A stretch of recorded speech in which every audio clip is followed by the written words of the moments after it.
os dois movimentos, cuja aparente contradição confunde sua mente, são as duas extremidades de uma única consciência, cujas moções, impulsos, movimentos, ora separadas uma da outra, devem se unir, se o poder de vida deve ter sua ação e realização cada vez mais perfeitas, ou a transformação pela qual nós esperamos. O ser vital, com a força de vida nele, é uma destas extremidades.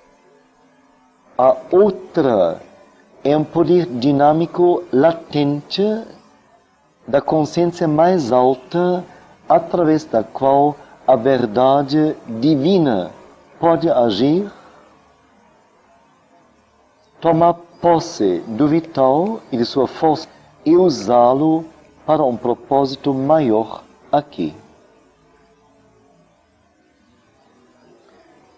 Então vemos, ele fala do ser humano, da pessoa. Então a pessoa diz, olha, eu sinto duas coisas em mim. Eu sinto um ser vital que tem sua direção, suas exigências, seus movimentos. Se sigo a isso, eu chego a isso, aquilo. E sinto mentalmente, inteligentemente, uma coisa, uma ideia, uma aspiração, uma consciência diferente, que não quer isto, mas que quer justamente o divino, a sadhana, etc, etc. O que eu faço? Então diz, olha, só é aparentemente uma contradição. Na verdade, é uma única consciência. São as duas extremidades. Quer dizer, a sua mente mais alta, se, lendo isso aqui, fica deliciada, fica acordada, vê as coisas e quer as coisas e se propõe a isto. Aí vem o vital e cobra de você vida, relacionamento, comida, sono, gargalhada e assim por diante. Emoção. Então, parece que são inimigos. Não dizer, não são inimigos. São duas extremidades de uma mesma consciência. A questão é juntar. Porque esse poder dinâmico latente da consciência mais alta em você, através da qual, ou do qual o poder, a verdade divina pode agir, ela deve tomar posse do vital e sua força de vida e usá-los para um propósito maior aqui. Quer dizer, o vital deveria servir. A força de vida no vital, ele escreve força de vida com maiúscula, vital minúscula. E quer dizer, a força de vida, quer dizer, a força universal, como que eterna de vida, que existia antes de qualquer ser humano olhar para este mundo, que existia antes de qualquer ser vivo aparecer sobre a Terra, que existia antes da Terra existir. É um plano do universo, a energia de vida, que encontrou efetuação aqui, mas não existe só para os fins terrestres. Então é algo muito grande. Em última análise, é uma força divina. É um poder divino. Sim?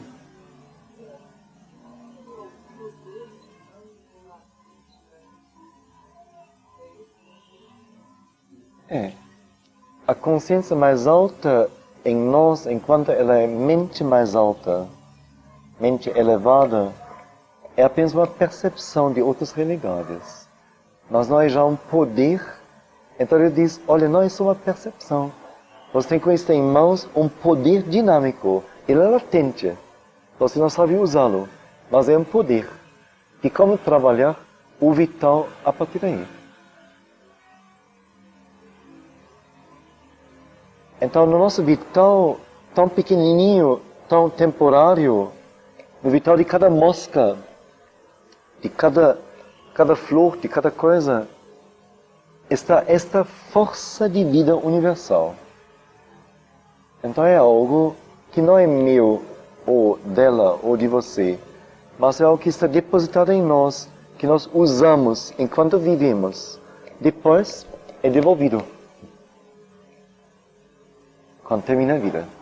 Integra o universo. O plano da vida. Então, desculpe, eu só digo isso assim, meio, talvez, pateticamente, para nos fazer sentir o que chamamos de nossa vida, na verdade, como que não é nossa vida, mas é um pedaço de uma coisa imensa, sobre-humana, uma energia sobre-humana, que então também tem em si poderes sobre-humanos. Só que nós fizemos do cachorrão um cachorrinho que fica em nosso colo, que come bolinho e come isso aqui e faz... E fizemos deste enorme dragão de vida, por assim dizer, não? Adestramos direitinho. Olha, faz isso, aquilo. Só com isso ficamos uma tia velha, não? Que não pode mais viver sem cachorrinho atrás, não é? Vai no colo, tá doente, bichinho doente. Será que comer de mais biscoitinho? Isso acontece. A gente domou. Parece que domou. Adestrou. Serve a nossos fins. Parece ao ego. E com isso nós fizemos os escravos desta própria negativa energia vital. Ela é algo muito grande. Muito grande, muito puro, realmente desumano, sobre-humano, algo que é depositado em nós para fins que não devem ser só dentro da esfera de uma pessoazinha, mas que deve servir a fins maiores. É criado para isso.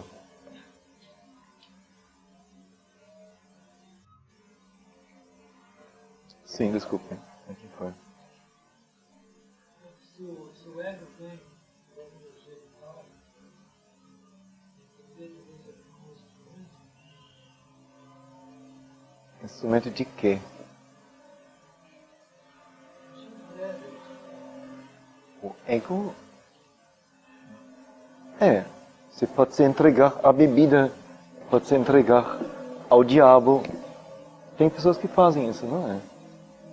Pode se entregar à preguiça. São entregas também. E justamente o vital em nós faz isso.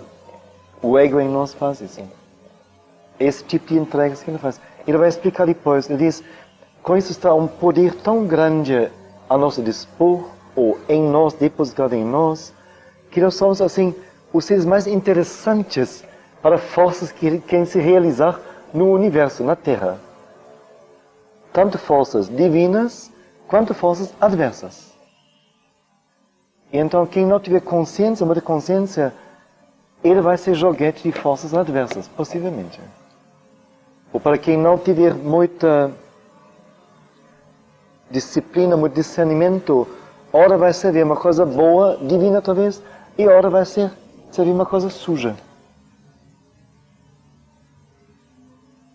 Nós somos interessantes por causa disso. São instrumentos com a energia de vida para realizações. O ego em relação ao divino, eu acho que não.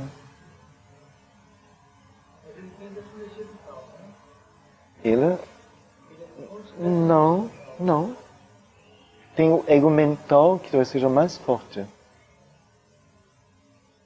A ideia que você tem de você, de suas necessidades, de seu domínio, de seu ser superior.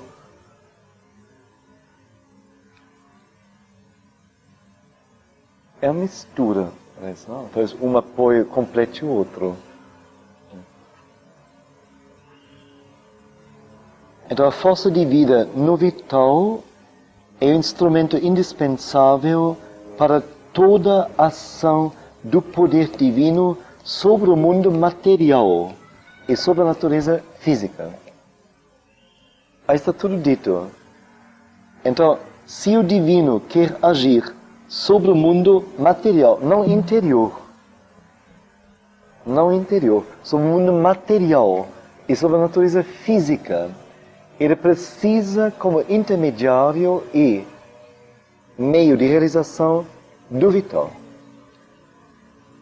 Porque a evolução é matéria, de dentro da matéria surge a vida. Então o elo está aqui. E a própria matéria, pois, é matéria animada. É parte, se casou com a própria energia de vida. Então, a não ser que você consiga que essa energia de vida sirva a você, seja pura, você não vai poder fazer nada no físico e na matéria.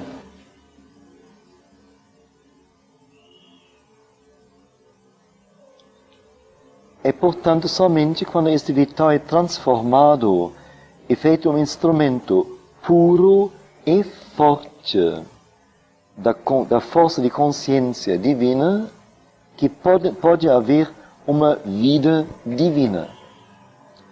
Vida divina é um termo de Sri Aurobindo. Não é o eterno Jerusalém, não é o reino de Deus sobre a terra em que todo mundo fica como é, mas Deus tem o poder milagroso de fazer com que tudo esteja em harmonia. Com que tigre, cordeiro e o dono de 5 bancos e o menino de favela estejam, se deitem nos braços um no outro e sejam uma único molho de família. Isso são sonhos pueris. Mas que a coisa seja transformada na raiz, na substância.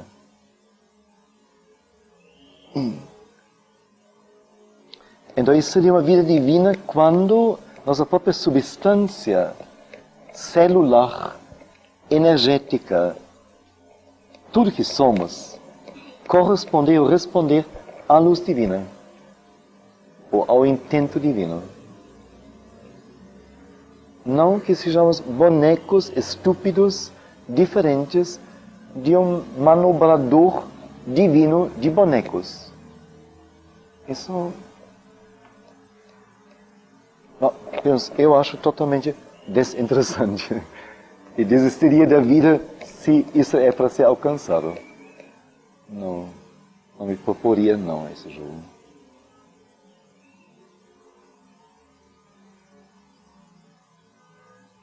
Somente então pode haver uma transformação bem-sucedida da natureza física, uma ação divina livre, aperfeiçoada sobre o mundo externo. Porque nos presentes meios, uma tal ação é impossível. É por isso que você sente que o movimento vital dá toda a energia de que se precisa, que todas as coisas são possíveis através desta energia e que você pode com ela ter qualquer experiência que você quiser, seja boa ou má, seja da vida comum ou da vida espiritual. Isso é também porque quando essa energia vem, você sente um poder penetrando a consciência do corpo e a sua matéria.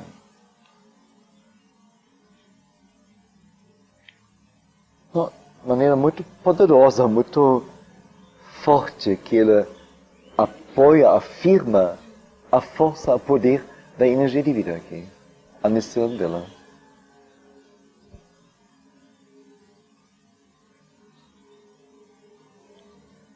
Mas nós devemos sempre nos lembrar que o ser vital e a força de vida no homem estão separados da luz divina.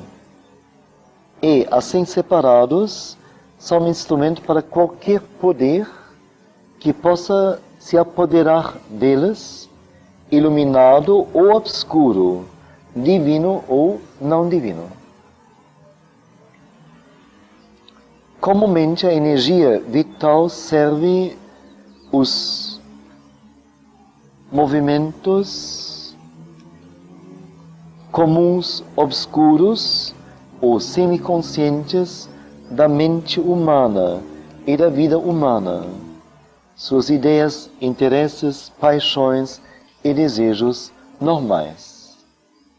Mas é possível para a energia vital crescer além dos limites comuns e, uma vez crescida, ela pode atingir um ímpeto, uma intensidade, uma excitação ou sublimação de suas forças que, através das quais ela pode se tornar, e quase necessariamente tem que se tornar, um instrumento ou de poderes divinos, dos poderes dos deuses, por assim dizer, ou dos poderes azúricos, poderes dos titãs, poderes da escuridão, poderes do ego.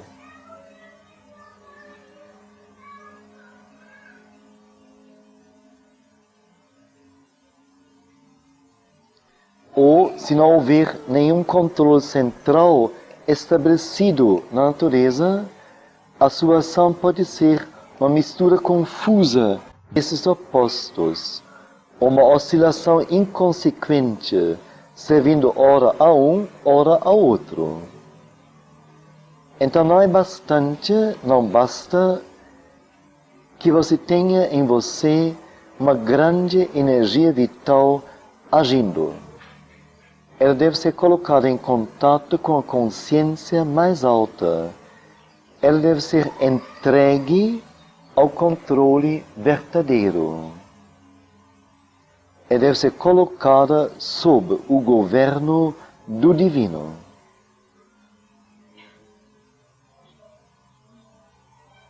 É por isso que algumas vezes você sente uma satisfação na ação da força vital ou a condena, porque ela tem uma luz e um controle insuficientes.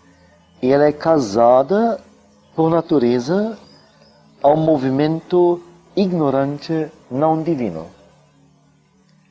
Porque a natureza vital é a natureza está no plano, natureza que é inferior ao ser humano. Aparece como animação da matéria, depois micro-organismos, vegetais, insetos, animais, e nós somos ainda o animal.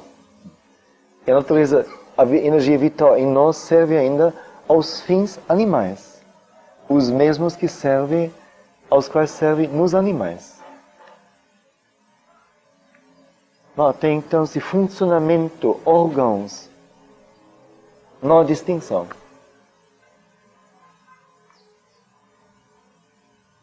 Então era casada este movimento não divino ignorante. Por isso a dificuldade de desprendê-la, esta energia, ou de purificá-la, ou de convencê-la que ela se abra, se entregue a um outro movimento maior.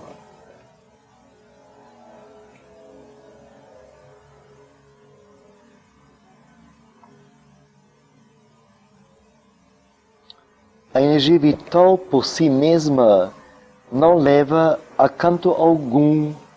Ela corre em círculos mistos, muitas vezes dolorosos e ruinosos. Ela até se diz, toma o precipício, tomar o precipício, se lança no precipício, escolhe o precipício, porque ela não tem nenhuma condução certa. Ela tem que ser conectada com o poder dinâmico da mente, a consciência mais alta, e com a força divina agindo através desta, para um fim maior e luminoso. Então a consciência mais alta não seria a consciência suprema, seria a parte de consciência em nós, que é mais alta ou aberta ao divino. Então é através desta que o poder divino pode agir. E esta, por sua vez, como é coisa humana, pode alcançar o vital, transformá-lo. O vital, como a parte do animal, da natureza mais baixa, pode tentar fazer o trabalho na natureza mais baixa. Então é uma reação em cadeia, por assim dizer. Mas se você omite um elo, o trabalho embaixo não pode ser feito.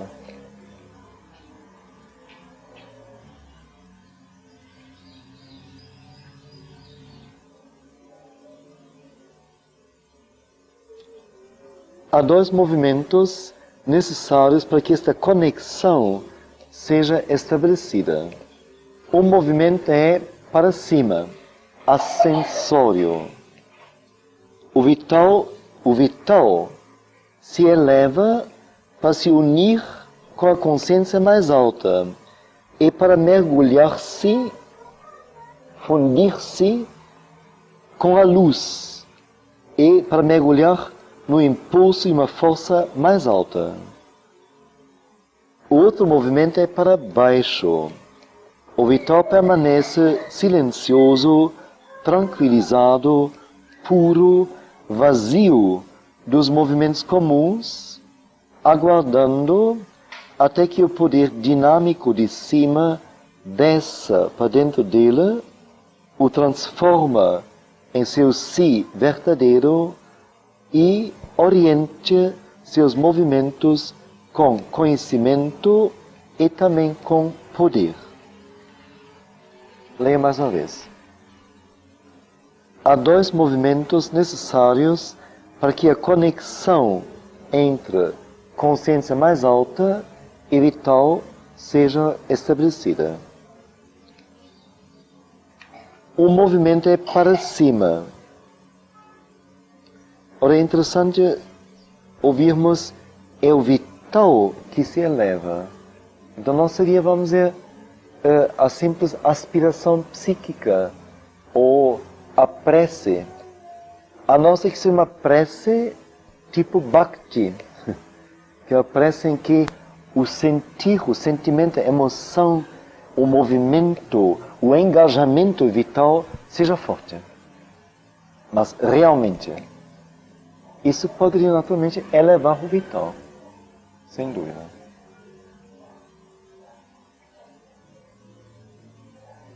Então o vital se eleva para se unir com a consciência mais alta e se mergulha na luz e no impulso de uma força maior, força mais alta.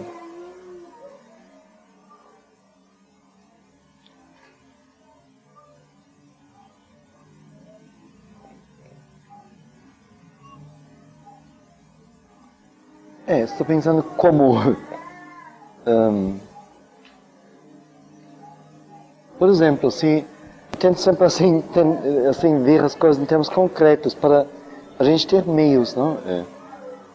Se então alguém, vamos dizer, até então sempre ouve apegado à música que chamaria de vitalista, música de beat, de ouro, de ronco e de encanto, de sirenes, etc.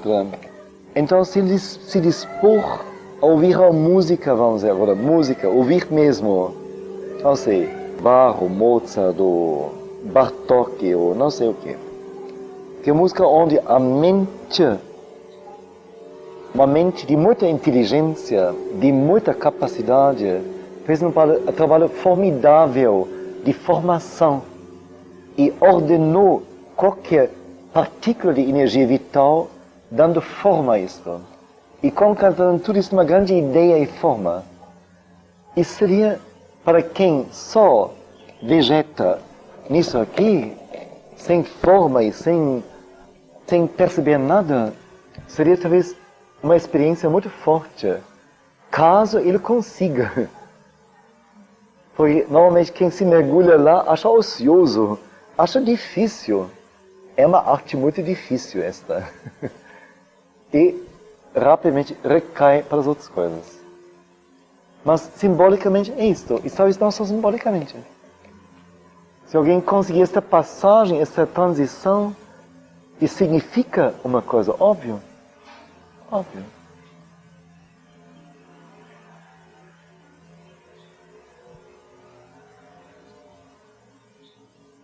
Ou alguém que só até então participou em, vamos dizer, encontros sociais, tipo aniversário, 50 anos de casamento, ou coisas desse tipo, assim, não acontece nada, não, assim, e encervejadas e coisas, tipo, assim, tudo que é social, assim. E agora ele de repente assim diz, bom, minha amiga fala tanto, vamos dizer, não sei, de um certo círculo ou grupo religioso, de busca espiritual, coisas desse tipo.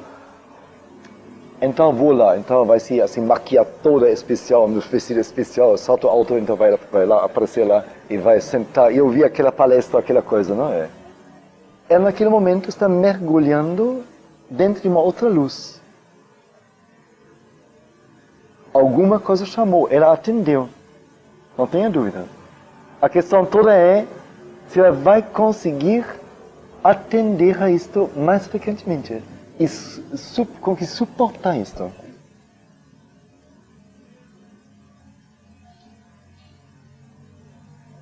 Eu escuto esses exemplos, mas são da nossa vida. E ao meu ver, é isso que está acontecendo naquele momento.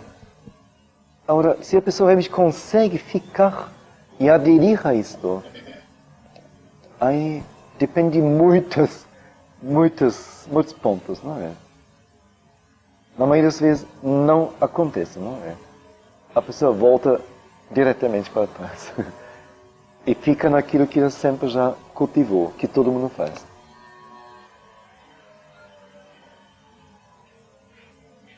Bom, então o movimento é para cima. O vital se eleva para se unir à consciência mais alta e se mergulha na luz, se funde com a luz e com o impulso de uma força mais alta. Outro movimento é para baixo. Vocês viram já o símbolo de Sri Aurobindo? São dois triângulos entrelaçados. Um tem a base aqui e, assim, nesse sentido, outro contrário. Os dois se fundem. Aparece como uma estrela, não? Uma estrela com 6 cantos. Então significa justamente o triângulo com a ponta para cima é a aspiração humana. É o humano ascendendo para o divino. O outro é a descida. De cima para baixo, do divino para o humano. No meio onde os dois se encontram é desenhado um quadrado. O quadrado, universalmente, é símbolo da realização terrestre. Símbolo de realizar algo sobre a Terra. Nesse quadrado, no caso de Sri Aurobindo, tem um lago, uma superfície de água com um lótus. Lótus é símbolo da consciência divina. A consciência divina na Terra. Em meio no centro da realização terrestre. Então, um símbolo bem forte e perfeito. Muito claro.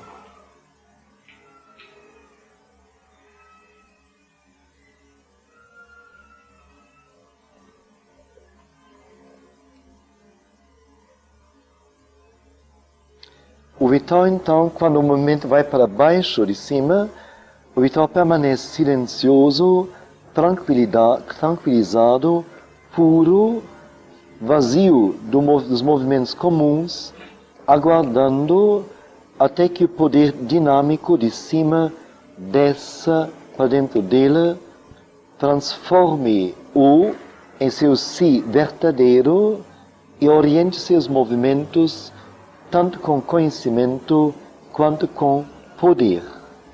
É por isso que o sadhak às vezes sente que está se elevando para dentro de uma consciência mais feliz e mais nobre, entrando num domínio mais brilhante e numa experiência mais pura.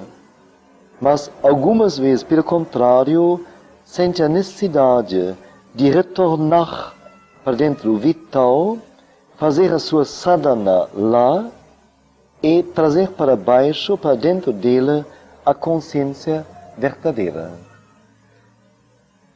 Vejam bem, o retorno não é mergulhar, graças a Deus, agora chegou a hora de mergulhar no vital. Agora, satisfazer-se à vontade, não? Agora cansei mesmo. Agora vamos outra vez um pouquinho na luz. Não, isso não. Descer no vital para fazer o trabalho lá.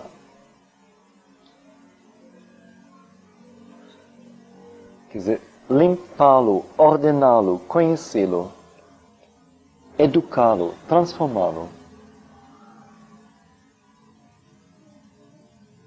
Que às vezes fazer com que o vital acenda e fique como que imóvel na luz para receber esta influência diretamente, e às vezes o sadhak, com a sua percepção maior, desce para dentro dele e onde ele está começa a ordená-lo, trabalhá-lo.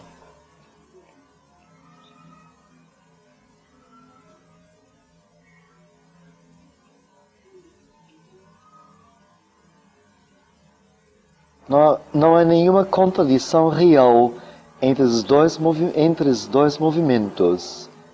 Eles são complementares e necessários um ao outro, a ascensão possibilitando a descida divina, a descida cumprindo aquilo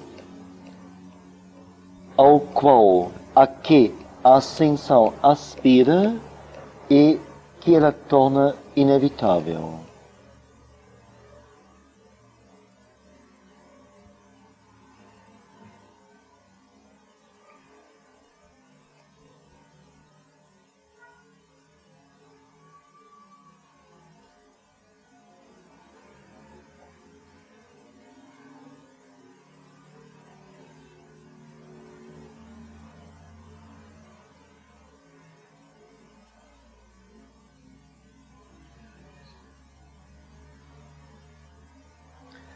Se vê no começo de tudo isso, como ele falou antes na outra carta, deve estar esta vontade one-pointed.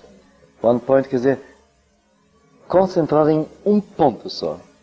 Só vendo um ponto, uma direção, um objetivo. Só uma tal vontade pode fazer esse trabalho. Uma vontade dividida que quer salvar, ter, combinar várias coisas, não tem o poder para isso. Não tem. A tarefa é gigantesca.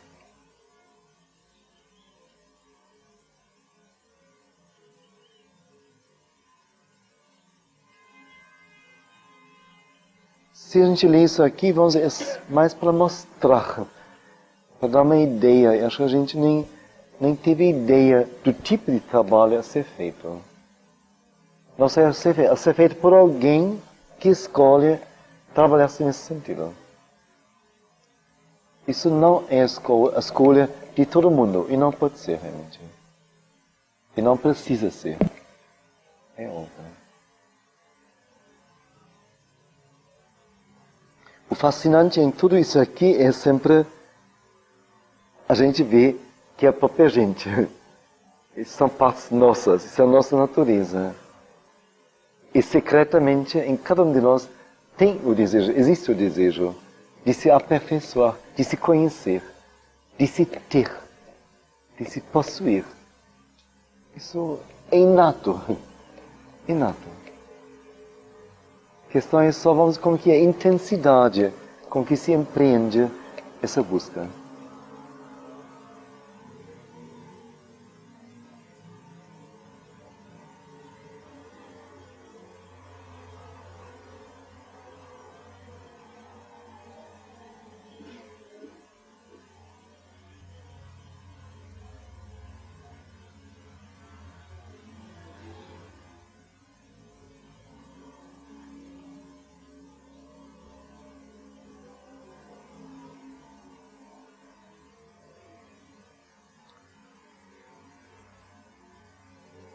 Vocês querem que eu leia a carta até o fim ou alguma outra coisa ainda? Sim? Curiosidade, quem determina, no caso do símbolo, de falar de anjinho, Sim. quem determina esse símbolo, quem está com a mãe, quem Deus, ele gosta? Não sei dizer.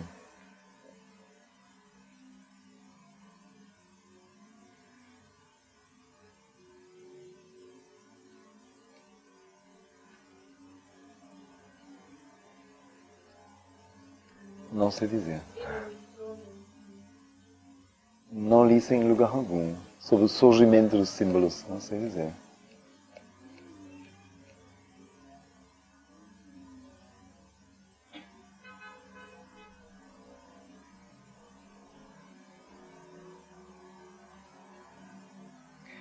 Acho que no fundo não pode ser outra pessoa a não ser ele próprio, não é? Impossível. Alguém intuir isto e ele sancionar isto. Eu acho, não sei.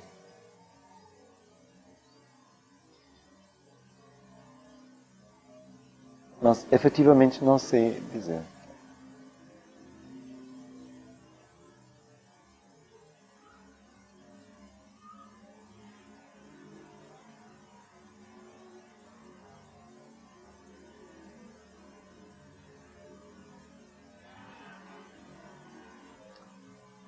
Pergunto mais uma vez, é bom concluir a carta ou ler algum outro trecho de outro grupo das cartas? Como? Sim. Eu sinto também, não importa concluir isto, porque as coisas ficaram abertas de todo jeito, não é? E a própria informação já foi dada, no fundo, das duas extremidades e da necessidade do movimento ascensório do vital e a descida de uma outra força mais alta. Deixa eu ver aqui, encontro.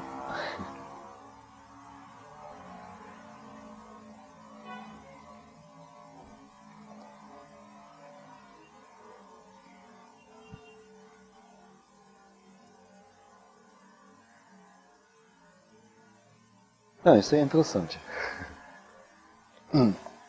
É do grupo Transformação na Mente. Há dois centros, ou duas partes da consciência.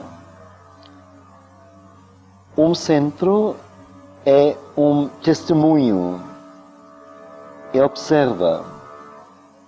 A outra consciência é ativa.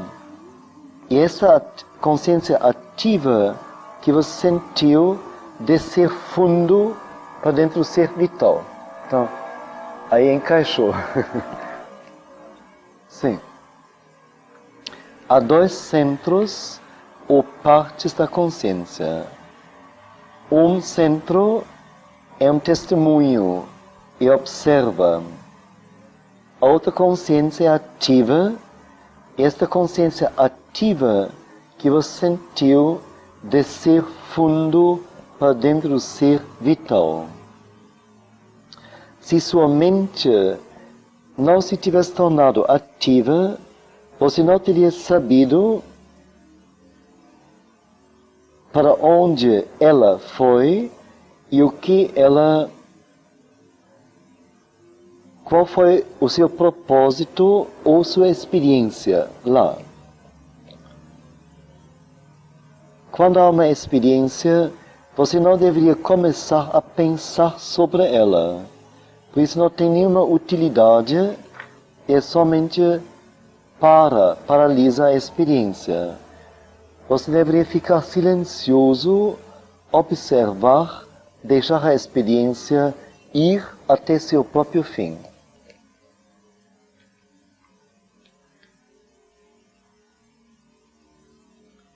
Quando houver uma experiência, você não deveria começar a pensar sobre ela enquanto a experiência ocorre.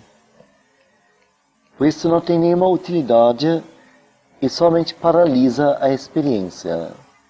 Você deveria ficar silencioso, observar e deixar que ela termine por si mesma.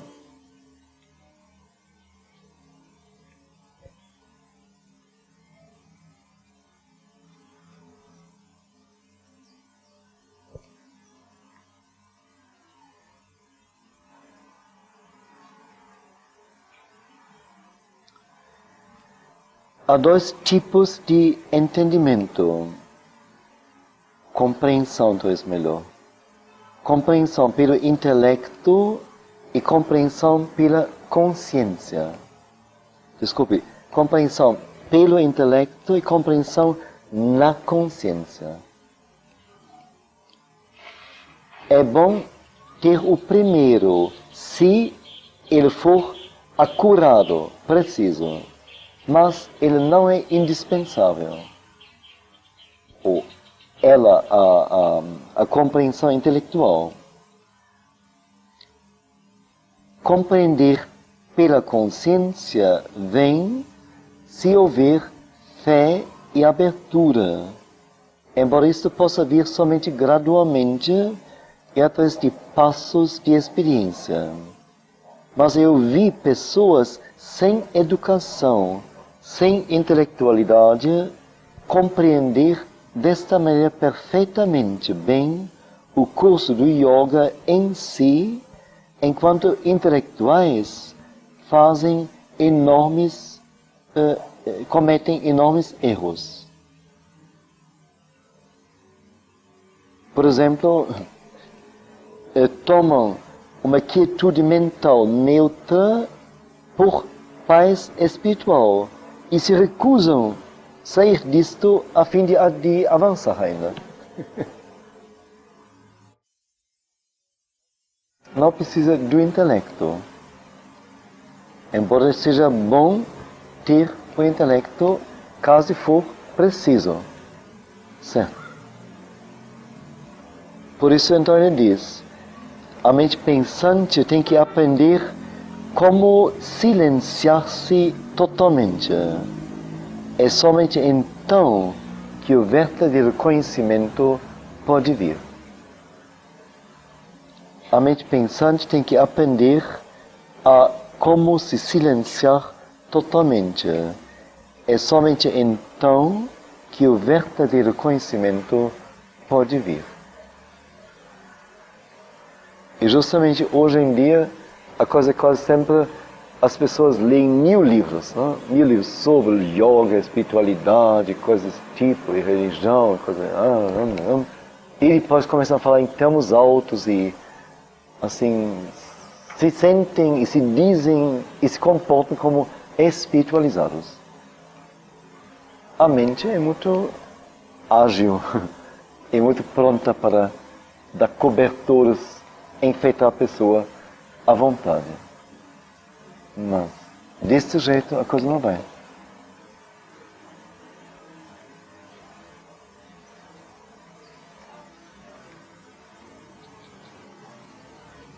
Supõe-se que os homens sigam seu intelecto, que tenham e afirmem suas próprias ideias, certas ou erradas, sem nenhum controle.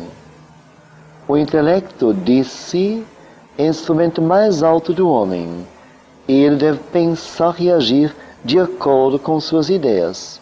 Erradas ou certas, não importa. Mas isto não é verdadeiro. O intelecto precisa de uma luz interior para guiá-lo, para testá-lo e controlá-lo, tanto quanto o vital. Interessante. Então o intelecto precisa da mesma fiscalização, controle, educação, orientação como o vital. Alguma coisa acima do intelecto que nós temos que descobrir, e o intelecto deveria ser somente um intermediário para a ação desta verdadeira fonte de conhecimento.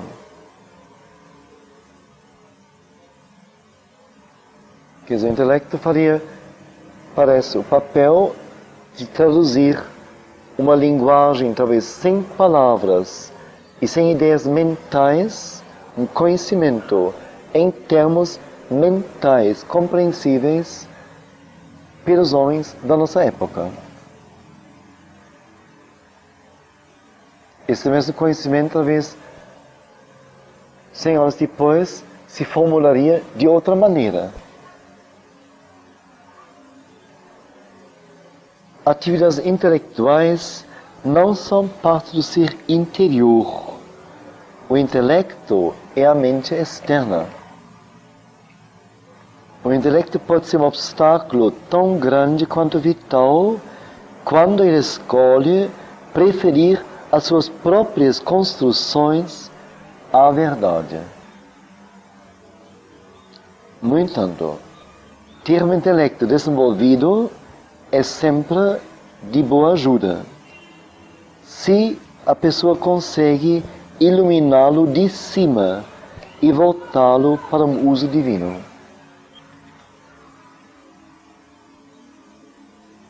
Então realmente parece a mesma coisa do vital. Eu falo do mesmo jeito mesmo. E realmente, olha, a energia intelectual, não? Em que ela está engajada neste mundo? Que coisas, não? A maioria dos intelectos está engajado em comércio. Comércio, dinheiro. Ou a festa da lógica. Então, contanto que uma coisa seja lógica, aí está ótimo. Quando não é mais lógica, então acabou a maravilha. Tudo no seu lugar e tudo na sua hora.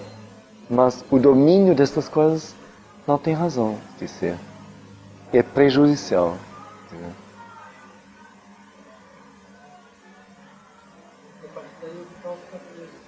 É.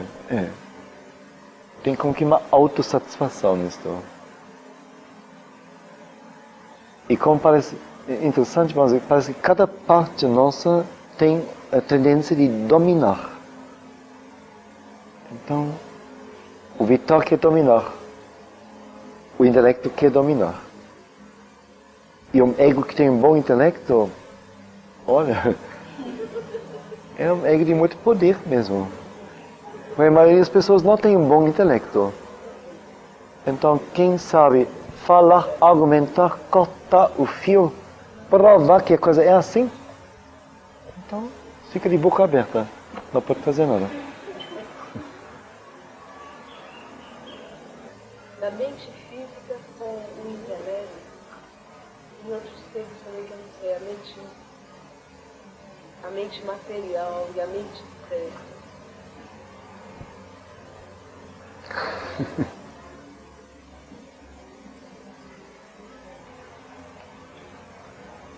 O intelecto, não sei se é pela mesma raiz intel, não? Inteligência, intelecto. Me parece que seria como que uma formação, uma edificação determinada de uma inteligência livre. Um poder como que elaborado de inteligência. Mas como que elaborado, quer dizer, formado, numa certa formação. Esse intelecto, essa inteligência, nossa inteligência, intelecto, então, poderia, em princípio, pegar qualquer domínio, penetrar qualquer domínio, seja físico, material, vital, espiritual, mental, sensorial, quer dizer, ver, perceber e detectar a razão, o processo, etc. Ora, a mente física é comprometida só com as partes físicas da vida do mundo da existência.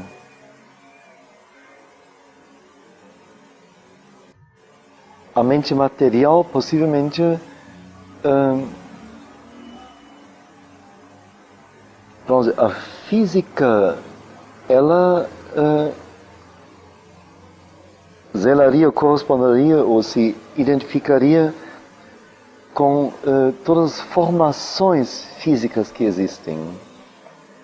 Enquanto possivelmente a mente material teria como primeira função compreender ou penetrar ou positivar em termos mentais tudo que é material.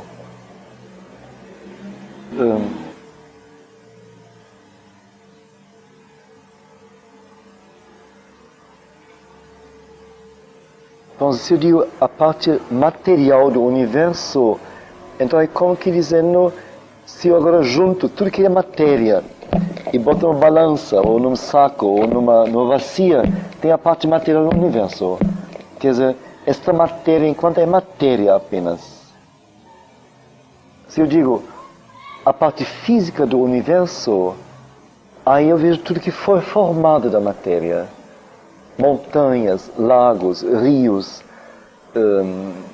rochas, corpos. Quer dizer, as formações, já onde uma mente universal já entrou e formou, ou mente humana também. Enquanto a parte material seria a bruta matéria, enquanto é matéria, o que foi formado dela não interessa.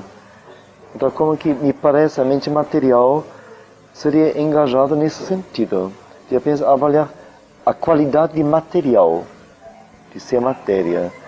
Enquanto a mente física teria como que já uma compreensão e uma percepção perfeita de todas as formações físicas e zelaria por elas.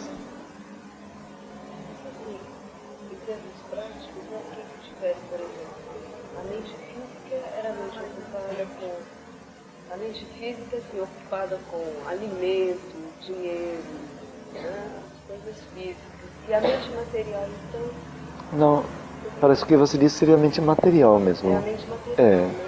As coisas como que mais primitivas, que não necessitam de uma formação especial. As coisas mais elementares.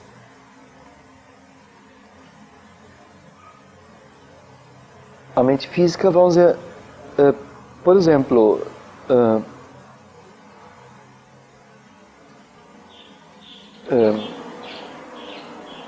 quando a casa começou, nós começamos não como casa, mas foi a convivência de algum grupo de jovens e de mim, numa forma livre. Que livre não quer dizer forma de hippie, óbvio que não. Mas sem nenhum estatuto, nenhuma ordem, não é de ser a ordem que nós, a partir de nossa consciência, vontade, aspiração, demos a coisa. Apenas. E foi maravilhoso, posso dizer. Mas aí a sociedade não tolerou isto. Não tolerou. Eu, na época, era ainda professor da Universidade da Bahia, então foi assim, realmente, assim, denunciado publicamente este convívio e pessoas que participavam disso de fora, pessoas da sociedade, por exemplo, a Ida Pustanicki, que foi uma das primeiras pessoas que se ligou muito profundamente, muito fortemente, e depois, ela na época estudou psicologia, e acho que foi colocado para ela, ou ela deixaria a participação para poder começar o curso, se matricular no curso, ou deixaria participar desse grupo nosso, ou ela não teria vaga para ela na universidade. Eu não sei se foi exatamente nesses termos, mas mais ou menos. E foi dela então, mulher, a mulher tem uma física muito forte, que partiu então a ideia ou a proposta de se fazer um estatuto, de registrar esse estatuto, publicá-lo no diário oficial, oficializar a coisa. Eu resisti com tudo primeiro. Foi estranho a mim. Eu não preciso disso. Eu preciso de uma ordenação exterior para estar em ordem, ou para procurar ordem. Ou a ordem exterior não me acrescenta nada, pelo contrário, me prende. Mas, no fim, a gente optou por isso, porque foi impossível passar. No momento que isso ocorreu, olha, tudo se abriu, tudo foi maravilhoso e tudo foi simples e pronto. Mente física. A coisa está no papel, está publicado no diário oficial. Você pagou tantas coisas para isso, não? A publicação não é tão barata não. E assim por diante. Registrado em cartório, assinado. Você fez a sua firma no cartório. Isso é mente física, tudo isso. Mente física. Eu diria, em geral, sem isso a nossa sociedade ainda não poderia existir. Talvez não precisaria de tanta burocracia nesse sentido. Mas a maioria diria, não está no ponto de já poder viver livremente, sem precisar de regras ou de obrigações. Mas isso é mente física para mim. Todas elas fazem parte da mente. Uma experiência em Porto Alegre que tive, você acho que não participou, um curso na grande fraternidade universal. Eu toda vez que vou lá, trabalho lá, então depois de muitas palestras muito bem sucedidas, resolvemos fazer um curso. Foi um curso à tarde, vieram algumas senhoras. Assim, não foi assim um trabalho muito estimulante, muito grande, mas tudo bem. Ora, tinha um rapaz, um membro da grande fraternidade, que me acompanhou durante todo o tempo, assim, durante os anos, e então ele fez a minha apresentação. Eles são meio formais, né, na grande fraternidade, assim, tudo é bem, mente física se apoderou da organização, tudo assim bem graduado, tem nome, título, tudo bem. Então ele me apresentou, então falou da missão espiritual minha e eu não sei o que, assim, inventou mil coisas assim, linguagem bem alta, assim, bem... E se emocionou, ele começou a chorar, né, quando falou. Foi tão bonito, né? E quando fez uma pausa assim, não... refletindo mais um pouquinho, assim, como chama de inspiração para cima, não? O senhor diz, olha, você não pode fechar a janela? O ar está muito frio que está entrando aí. Foi assim, brutal naquele momento, não? Foi brutal. Mas foi assim, exatamente a mente física, não? E foi para mim exatamente também uma parte da mulher, que só ela tem, não? Esta coisa assim, não? O homem sonha com coisas, tem assim... se embala, não? Se empolga, assim, cresce, um balão de ideias, balão de sonhos, não? E ele diz, e aí? Cadê o dinheiro? Onde você fez? E de repente pifa tudo, não? É assim.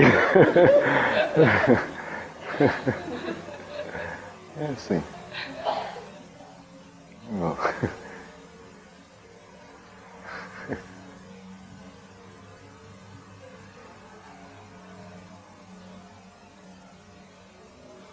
Ora, mais uma vez, só para terminar assim, ele falou claramente da integração das partes em um todo. Então, a mente física pode ter suas deficiências, mas isso não quer dizer que ela seja inútil ou ridícula ou deve ser abandonada.